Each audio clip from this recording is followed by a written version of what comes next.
Hi friends, எல்லோரும் எப்படி இருக்கீங்க? நல்லா இருப்பீங்க. பேசும் கிரகங்களிலிருந்து உங்கள் நித்யா ராஜேந்திரன்.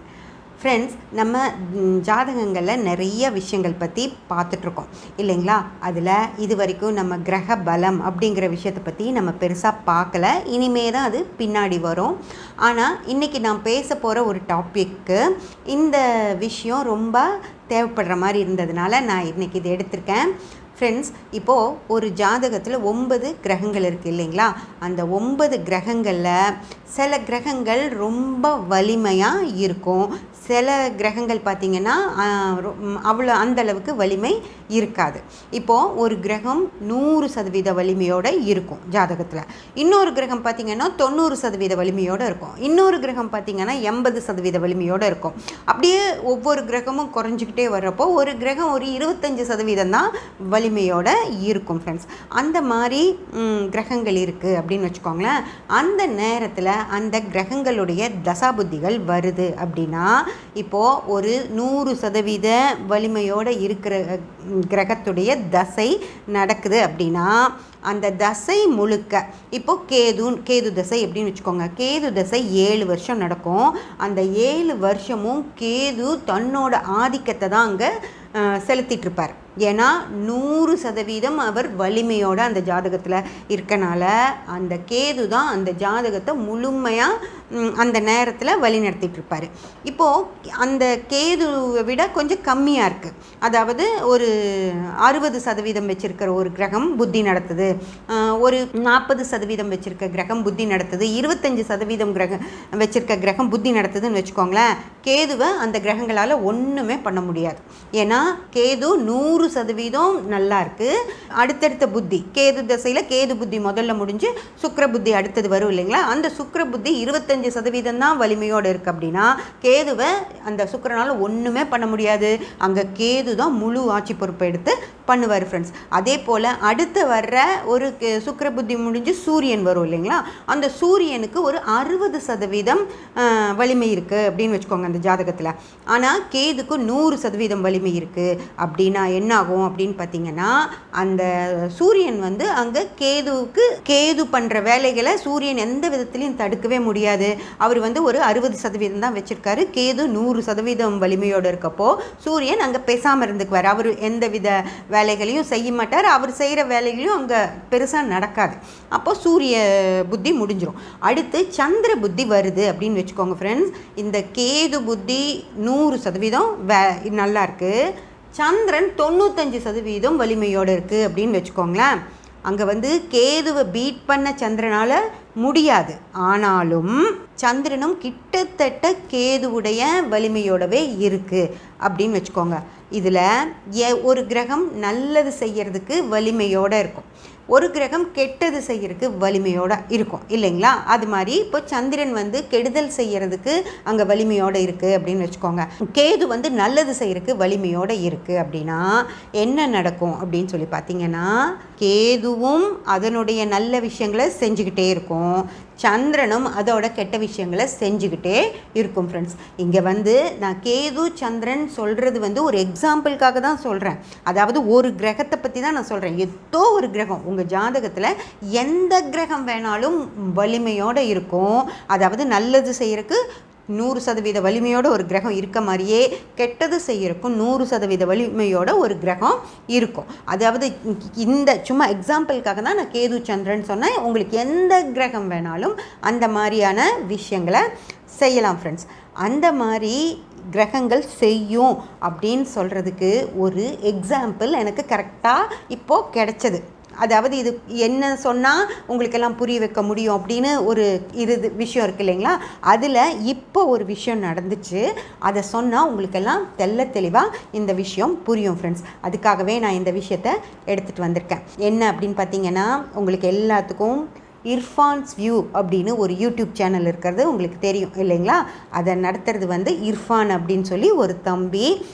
அவர் வந்து ரொம்ப சிறப்பாக, எனக்கே வந்து அவர் ஒரு 6-7 வருஷமாக நான் அந்த சேனல் பார்த்துக்கிட்டு இருக்கேன். அவர் வந்து ரொம்ப கம்மியான சப்ஸ்கிரைபர்ஸ் வச்சதில் இருந்து இப்போது மிகப்பெரிய அளவில் நிறைய சப்ஸ்கிரைபர்ஸு, அதுக்கான நிறைய வியூஸ் எல்லாம் போய் அந்த சேனல் மிகப்பெரிய சேனலாக மாறிடுச்சு ஃப்ரெண்ட்ஸ். அவர் என்ன பண்ணிகிட்ருக்காருன்னா ஃபுட் விளாகிங் எல்லாம் பண்ணிகிட்ருக்காரு. நிறைய இடங்களில் போய் சாப்பிட்டு அந்த ஃபுட் எப்படி இருக்குது அப்படின்னலாம் அவர் சொல்லுவார். கண்டிப்பாக உங்கள் எல்லாத்துக்குமே தெரிஞ்ச நபர் தான் அவர். ஓகேங்களா? அவருக்கு இப்போ சமீபமாக ஒரு விஷயம் நடந்தது ஃப்ரெண்ட்ஸ். இதை சொல்கிறதுக்கு முன்னாடி நான் முதல்ல இருந்தே வரேன். ஒரு 2 வருஷத்துக்கு முன்னாடி பார்த்தீங்க அப்படின்னா அவரோட சேனல் வந்து நல்லா போய்கிட்டு இருந்துச்சு. சரிங்களா? மிக சிறப்பாக அவரோட சேனல் போயிட்டு இருந்துச்சு. அதாவது பயங்கர சந்தோஷமாக இருந்தார் அவர். நிறைய வியூஸு, அந்த சப்ஸ்கிரைபர்ஸும் ஜாஸ்தியாகி அதன் மூலமாக அவருக்கு வியூஸும் நல்லா போய் நிறைய பணமும் வந்து அவர் வந்து நல்லா ஒரு வீடு கட்டுறது, பெரிய கார்கள் வாங்குறது, அந்த மாதிரி அந்த பணம் வந்தது நமக்கெல்லாம் தெரியப்படுத்துகிற மாதிரி பெரிய வண்டிகள்லாம் வாங்கினார். அதாவது நல்ல விஷயங்கள் எல்லாமே நடந்துச்சு ஃப்ரெண்ட்ஸ். அதுக்கப்புறமா பார்த்திங்கன்னா அவருக்கு ஒரு திருமணம் ஃபிக்ஸ் பண்ணாங்க. அவங்க அம்மா வந்து பொண்ணு பார்த்து இவருக்கு எல்லாம் முடிவு பண்ணி அந்த திருமணத்தை போய் என்கேஜ்மெண்ட்டெல்லாம் நடத்திட்டு வந்தார். அதுக்கப்புறம் பார்த்திங்க அப்படின்னா அந்த திருமணம் ஏதோ ஒரு காரணத்தினால அந்த திருமணம் நின்று போயிடுச்சு. என்ன ஒரு காரணம் அப்படின்னே தெரியாமல், நமக்கு தெரியாது, நமக்கு சொல்ல மாட்டாங்க இல்லைங்களா? ஆனால் அந்த திருமணம் நின்று போயிடுச்சு. அந்த திருமணம் நின்று போனதுக்கு அது எனக்கு ஒத்து வரல, அதனால் நான் நிறுத்திட்டேன் அப்படின்னு சொல்லி ஒரு வீடியோவும் இர்ஃபான் போட்டிருந்தார். இப்போது பாருங்கள், முதல்ல ஒரு விஷயம் மிக சிறப்பாக அவரோட வாழ்க்கை போக ஆரம்பிச்சிருச்சு. ரொம்ப கஷ்டப்பட்டு இந்த சேனலை பெருசு பண்ணணுங்கிறதுக்காக ரொம்ப சிரமப்பட்டு வளர்ந்து வந்து ஒரு சிறப்பான நிலையை அடைஞ்சு இனி நமக்கு தைரியமாக சில வேலைகளை செய்யலாம் அப்படின்னு சொல்லி தான் அவர் வீடு வாங்குறாரு, கார் வாங்குறாரு. அதாவது அந்த பணத்தையெல்லாம் செலவழிக்க ஆரம்பிக்கிறார். ஏன்னா நல்லா பணம் வந்தால் தான் செலவழிக்க ஆரம்பிப்பாங்க இல்லைங்களா? அந்த மாதிரி செலவழிக்க ஆரம்பிக்கிறாரு. அதே போல் அவருக்கு நிறைய பண வரவும் வருது அப்படிங்கிறது ஒரு நல்ல விஷயம். அந்த நல்ல விஷயம் நடந்துட்டு இருக்கும்போதே ஒரு திருமணத்தை நிச்சயம் பண்ணுறாங்க. அது நடக்காமல் போகுது. இது ஒரு அவருக்கு நடந்த ஒரு கஷ்டமான ஒரு விஷயம் இல்லைங்களா? இப்போ எப்படி எல்லாத்தையும் சந்தோஷமாக ஃபேஸ் பண்ணாரோ அதே மாதிரி இந்த திருமணம் நின்று போனதில் அவருக்கு ஒரு மனசு கஷ்டமாகி எல்லாத்தையும் ஒரு சங்கடமாக ஃபேஸ் பண்ணணும். 2 விஷயமுமே அவருக்கு நடக்குது ஃப்ரெண்ட்ஸ். அடுத்தடுத்து நல்லா போகிறது அப்படிங்கிற ஒரு விஷயமும் நடக்குது, திருமணம் நின்று போச்சு அப்படிங்கிற ஒரு விஷயமும் நடக்குது ஃப்ரெண்ட்ஸ். அதுக்கப்புறம் அந்த விஷயத்துலேருந்து அவர் வெளியே வந்து அதுக்கப்புறம் திரும்பவும் அந்த சேனலுக்கு இன்னும் நிறைய விஷயங்கள், அதாவது ஃபாரின் ட்ரிப்ஸ் எல்லாம் அதுக்கப்புறம் தான் போக ஆரம்பிக்கிறாரு. மிக சிறப்பாக அந்த சேனல் திரும்பியும் விரிவடைஞ்சு போய்கிட்டு இருக்கப்போ திடீர்னு ஒரு நாள் அந்த சேனல் யூடியூபால் முடக்கப்பட்டது அப்படின்னு சொல்லி ஒரு செய்தி வருது. அந்த வந்து நமக்குமே ரொம்ப ஐயோ என்னடா இவ்வளோ பெரிய சேனலுக்கு இப்படி ஒரு பிரச்சனையா அப்படின்னு நமக்கு தோணுது.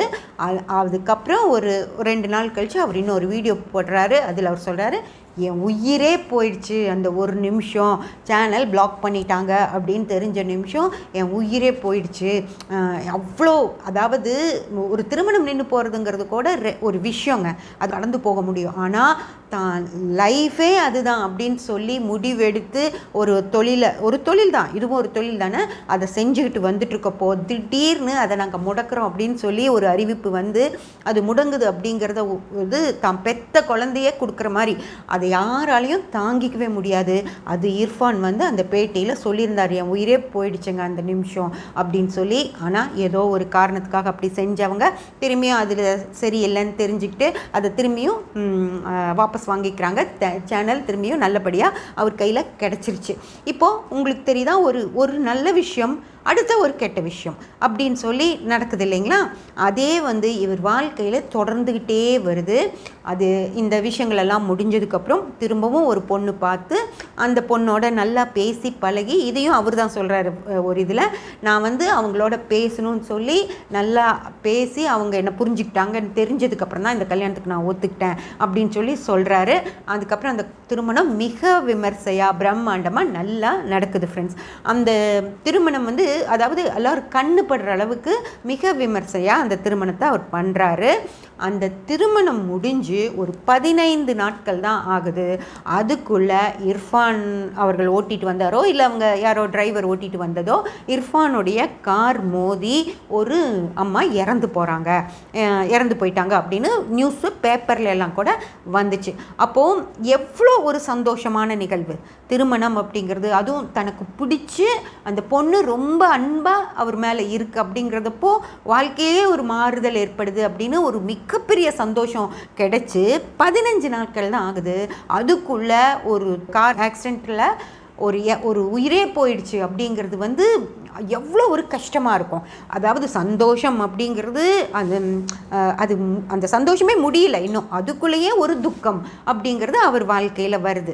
ஓகேங்களா? அதுக்கப்புறம் ஒரு 4-5 நாள் அவரோட எந்த ஒரு ரியாக்ஷனும் இல்லாமல் இருந்துட்டு அதுக்கப்புறம் அவர் ஒரு வீடியோ போடுறாரு, இப்படி ஆயிடுச்சு, அதுக்கான என்ன இது இருந்தாலும் நான் பண்ணிடுவேன், ஆனால் அந்த பிரச்சனையெல்லாம் கொஞ்சம் முடிஞ்சிருச்சு, எல்லாம் போலீஸில் எல்லாம் போய் பார்த்தோம், அது கொஞ்சம் சரி பண்ணிட்டோம், அந்த அம்மாவுக்கு வேண்டியதையும் நான் செஞ்சுருவேன் அப்படின்னு சொல்லி ஒரு வீடியோ போடுறாரு. அப்புறம் கொஞ்சம் கொஞ்சமாக அந்த திரும்பியும் பழைய கலகலப்புக்கு அவர் திரும்புகிறாருங்க.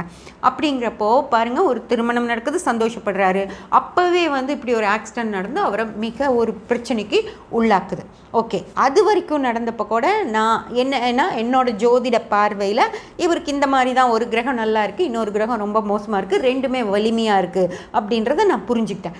அதுக்கப்புறம் பார்த்தீங்கன்னா அதே விஷயம் திரும்பியும் அவருக்கு நடக்குதுங்க. அதாவது அவங்க மனைவி கன்சீவ் ஆகுறாங்க. அவங்க அந்த வீடியோவை ரொம்ப சந்தோஷமாக 2 பேர் போட்டாங்க, வி ஆர் ப்ரெக்னென்ட் அப்படின்னு சொல்லி. அதுக்கப்புறம் அவங்க பட்ட கஷ்டம்லாம் சொல்கிறாங்க, இந்த மாதிரி குழந்தை ஆச்சுங்க, அது இந்த பிரச்சனையாச்சு, டாக்டர்கிட்ட போனோம், அவங்க இப்படி இருக்க சொன்னாங்க அப்படின்னலாம் ஒரு பெரிய வீடியோ போடுறாரு. ரொம்ப கஷ்டப்பட்டு அந்த குழந்தைய அவங்க இப்படி தாங்கி பிடிச்சிட்ருக்காங்க, இந்த குழந்தைக்கு எதுவும் ஆகிடக்கூடாது அப்படின்னு சொல்லி அவங்க அவ்வளோ கவனமாக இருக்காங்க. அந்த குழந்தை உண்டான ஒரு சந்தோஷத்தில் அவங்க ஏதோ துபாய் ட்ரிப் போயிருப்பாங்க போல இருக்குது, அங்கே இந்த என்ன குழந்தை அப்படின்னு சொல்லி அங்கே பார்த்துருக்காங்க. அதோட சர்டிஃபிகேட் வந்துருச்சு, இந்தியா திரும்பி வராங்க. அதை எல்லாத்தோடையும் பகிர்ந்துக்கணும் அப்படின்னு நினச்சி ஒரு பார்ட்டி ஒன்று வச்சு அங்கே அவங்களுக்கு என்ன குழந்தை அப்படிங்கிறத அவங்க சொல்கிறாங்க. ஓகேங்களா? அது ரொம்ப சந்தோஷத்தோட அவங்க எல்லாரும் கங்க்ராச்சுலேட் பண்ணியிருப்பாங்க, மிகப்பெரிய சந்தோஷம். அந்த சந்தோஷம் நடந்து ஒரு நாள் தான் ஆகுது. அதுக்கு அடுத்த நாளே நீ இப்படி செஞ்சது தப்பு அப்படின்னு சொல்லி அவங்க மேலே ஒரு கவர்மெண்ட்லேருந்தே ஒரு கேஸ் ஃபைல் பண்ணுறாங்க. ஓகேங்களா? இது சரியா தப்பா அப்படிங்கிற எந்த விஷயமும் எனக்கு தெரியாது. ஏன்னா அதெல்லாம் சொல்லலாமா, இப்படி அவங்க சொல்லலாமா, இதுக்கு இன்னொருத்தங்க கேஸ் போடலாமா அப்படிங்கிறதெல்லாம் எனக்கு தெரியாது. ஆனால் என்னோட பார்வையில் என்னென்னா, அவருக்கு ஒரு சந்தோஷம் நடந்துச்சு அப்படின்னா அடுத்து திரும்பியும் இன்னொரு துக்கமான ஒரு மனசுக்கு ரொம்ப கஷ்டமான ஒரு விஷயம் நடந்துக்கிட்டே இருக்குது. அப்படின்னா அவரோட ஜாதகத்தில் என்ன இருக்கும் அப்படின்னு பார்த்தீங்கன்னா, அந்த நல்ல கிரகத்துக்கு இருக்கிற அளவுக்கு பவர் இந்த கெட்ட கிரகத்துக்கும் இருக்குது ஃப்ரெண்ட்ஸ். அதனால தான் அவருக்கு ஒரு விஷயம் நல்லதாக நடந்துச்சு அப்படின்னா பின்னாடியே அடுத்த அவருக்கு மனசை ரொம்ப கஷ்டப்படுத்தக்கூடிய, எவ்வளோக்கு எவ்வளோ சந்தோஷப்பட்டாரோ அவ்வளோக்கு எவ்வளோ துக்கப்பட வேண்டிய மாதிரி ஒரு விஷயம் நடக்குது அப்படின்னா அந்த ஜாதகத்தில் பவர்ஃபுல்லான கிரகங்கள் இருக்கிற போலவே பவர்ஃபுல்லாக கெட்ட கிரகங்களும், கெடுதல் செய்யக்கூடிய கிரகங்களும் அந்த நல்லது செய்யக்கூடிய கிரகங்களுக்கு இருக்கிற அதே பவரோட அவருக்கு கெட்ட கிரகங்களும் இருக்குது. கெட்ட கிரகங்களில் கெடுதல் செய்யக்கூடிய அளவில் பவர்ஃபுல்லாக கிரகங்கள் இருக்குது அப்படின்னு சொல்லி அப்படின்னு அர்த்தம் அவரோட ஜாதகத்தை பொறுத்த வரைக்கும். ஓகேங்களா? இவருக்கு எந்த கிரகம் கெடுதல் செய்யறதுக்கு பவர்ஃபுல்லாக இருக்கும் அப்படின்னு சொல்லி யோசிச்சு பார்த்தீங்க அப்படின்னா, அதாவது நல்லது செய்ய, அதாவது நிறைய பணம் கொடுக்க அப்படிங்கிறப்போ குரு நல்ல பவராக இருக்கும்.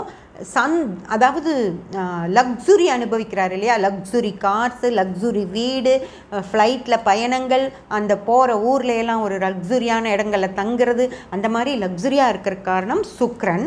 அப்போது இவருக்கு குரு பவர்ஃபுல்லாக இருக்கும், சுக்கிரனும் பவர்ஃபுல்லாக இருக்கும் ஃப்ரெண்ட்ஸ்.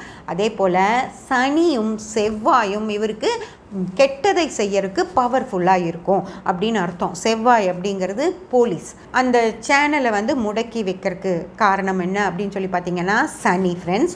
அதே போல் அந்த போலீஸ் விஷயங்கள், ஒரு ஆக்சிடெண்ட் நடந்து இவரை போலீஸ் தான் அரெஸ்ட் பண்ண வருது அப்படிங்கிறப்போ அங்கே செவ்வாய். அதே போல் அடுத்தது இப்போவும் வந்து இவர் மேலே கேஸ் போட்டிருக்காங்க அப்படின்னு சொல்கிறப்போ அங்கேயும் செவ்வாய் தான் ஃப்ரெண்ட்ஸ் வருவார். அந்த மாதிரி அவருக்கு சங்கடங்களை கொடுக்கக்கூடிய இடங்களில் சனியும் செவ்வாயும் வர்றாங்க. அவருக்கு சந்தோஷத்தை கொடுக்கக்கூடிய இடங்களில் பார்த்தீங்க அப்படின்னா குருவும் சுக்கிரனும் வராங்க. அப்போது குருவும் சுக்கிரனும் இவருடைய ஜாதகத்தில் பவர்ஃபுல்லாக இருக்கணும். ஆளும் உடம்பாக இருப்பார். கொஞ்சம் உடம்பாக இருந்தாலே அந்த இடத்துல குரு நல்லா இருக்குது அப்படின்னு சொல்லி தான் அர்த்தம். அதே போல் சுக்கிரனும் சிறப்பாக இருக்குது. அதுக்கப்புறம் மூணாவது இந்த புதன் அப்படிங்கிற விஷயம் இவருக்கு கொஞ்சம் ஒரு 50% நல்லது செய்கிற மாதிரியும் 50% கெட்டது செய்கிற மாதிரியும் இருக்கும் ஃப்ரெண்ட்ஸ். ஏன் அப்படின்னு பார்த்தீங்கன்னா புத்திசாலித்தனமாக யோசித்து இந்த மாதிரி வீடியோஸ் எல்லாம் எடுத்து போடுறாரு. அவரோட திருமணத்தை வந்து காட்டுறப்போ நிறைய வியூஸ் போய் அவருக்கு நல்ல பணம் வருது. அதனால் திருமண வீடியோக்களை எல்லாம் போட்டு சந்தோஷப்படுறாரு. இதே போல் இந்த மாதிரி குழந்தையை பற்றின ஒரு விஷயத்தை வெளியே சொல்லி அந்தனால நமக்கு நல்ல வியூஸ் போகும் அப்படின்னு யோசித்து சரியாக செய்கிறாரு. ஆனால் அந்த செஞ்சதே பிரச்சனைகளை கொடுக்குது இல்லையா?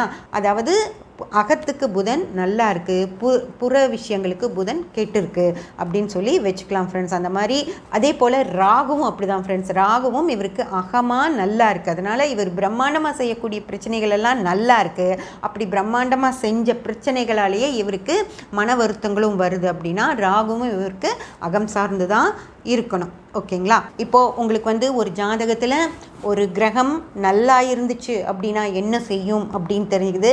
அதே போல் ஒரு கிரகம் வீரியமாக இருந்த அந்த ஜாதகத்தில் அது கெட்டு இருக்குது அப்படின்னாலும் அந்த ஜாதகருக்கு எவ்வளவு பிரச்சனைகளை கொடுக்கும் அப்படின்னு சொல்லியும் உங்களுக்கு தெரிஞ்சது இல்லைங்களா?